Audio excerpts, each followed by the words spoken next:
GBN 청취자 여러분, 안녕하십니까? 하나님의 말씀으로 사랑과 행복을 전하는 기도력 방송입니다. 12월 7일 일요일, 횃불을 건네며.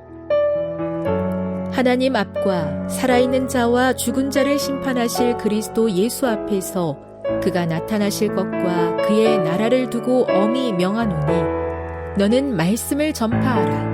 때를 얻든지 못 얻든지 항상 힘쓰라. 범사의 오래 참음과 가르침으로 경책하며 경계하며 권하라. 디모데후서 4장 1, 2절.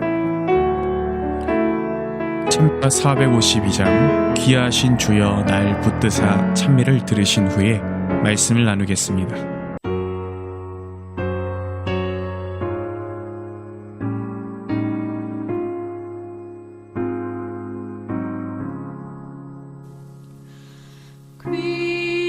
귀하신 주여 날 붙드사 주께로 날마다 더 가까이 저 천국 나곧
디모데에게 보내는 마지막 편지에서 바울은 높은 이상을 제시했고 그리스도인 목사로 젊은 일꾼에게 주어지는 임무를 언급했다. 바울은 사람의 말이나 관습이 아니라 말씀을 전파하라고 디모데에게 명한다. 큰 무리 앞이나 사적인 모임에서, 길가와 가정에서, 친구에게든 원수에게든, 안전할 때든 고난과 위험과 비난과 손해가 따를 때든 기회가 생길 때마다 하나님을 위해 증언하도록 준비되어 있으라고 명한다. 유순하고 너그러운 기질 때문에 디모데가 필수적인 일을 회피할까 염려한 바울은 성실하게 죄를 책망하고 심각한 악행을 저지른 사람은 날카롭게 꾸짖으라고 디모데에게 권고했다. 그러나 이런 일은 범사의 오래 참음과 가르침으로 해야 했다. 디모데는 그리스도의 인내와 사랑을 드러내야 했다. 죄를 미워하고 책망하는 동시에 죄인을 불쌍히 여기며 친절히 대하기란 쉽지 않다.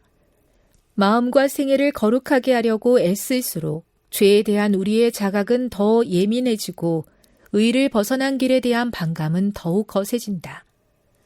우리는 죄를 저지른 사람에게 너무 가혹해지지 않도록 주의해야 하는 한편, 죄라는 것이 얼마나 심각한 문제인지도 절대로 잊으면 안 된다.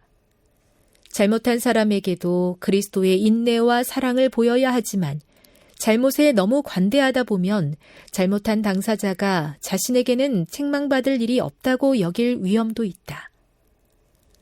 하나님의 율법에 대한 멸시와 신앙에 대한 혐오가 점점 커지며 교만, 쾌락의 추구, 부모에 대한 불순종, 방탕이 널리 퍼지고 있다. 곳곳에서 의식 있는 사람들은 이 놀라운 죄악을 어떻게 바로잡아야 할지 근심스럽게 묻는다. 그 대답은 디모데에게 보내는 바울의 권면에서 찾아야 한다. 너는 말씀을 전파하라. 유일하게 안전한 행동 수칙은 성경에 있다. 성경은 하나님의 뜻을 옮겨 적은 것이며 거룩한 지혜를 밝혀준다. 사도행적 501에서 506.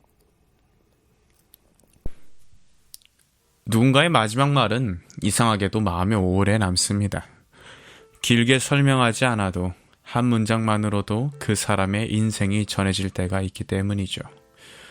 디모데후서는 그런 편지입니다. 바울이 디모데에게 보내는 마지막 편지.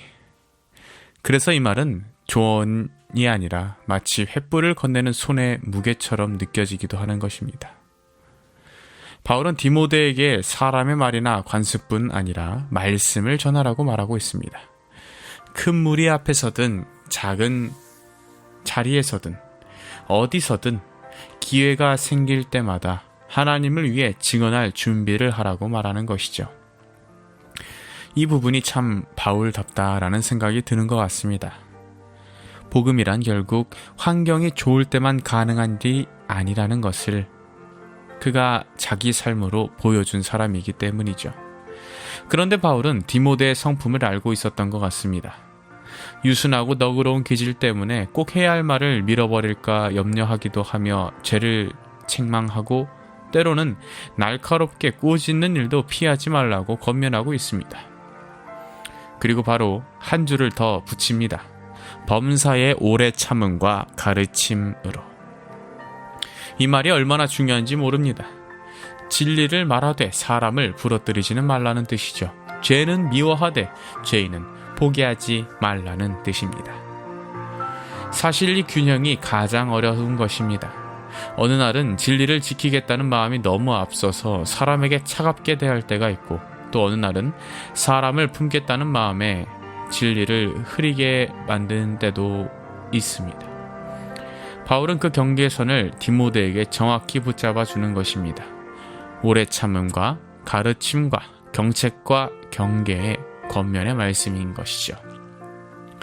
이것은 감정을 넘어서서 복음의 태도에 대한 부분인 것입니다. 바울이 이런 말을 남긴 배경에는 그 당시 어두움이란 면도 있었죠.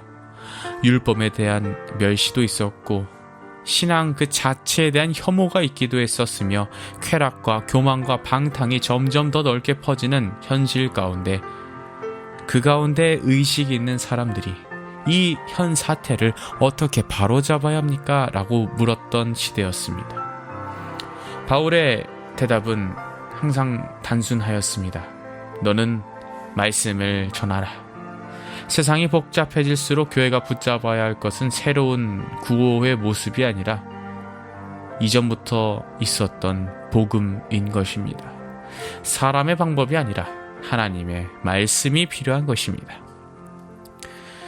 이 말씀은 비단 어떻게 보면 목회자와 설교자에게만 향한 말씀이 아닙니다. 복음을 전한다고 해서 말씀을 전하기에 이 목회자에게만 행한 말씀이 아닌 것입니다. 그것을 우리 행동으로 직접 나타낼 수 있는 우리 모두에게 주어진 작은 횃불의 책임인 것이죠.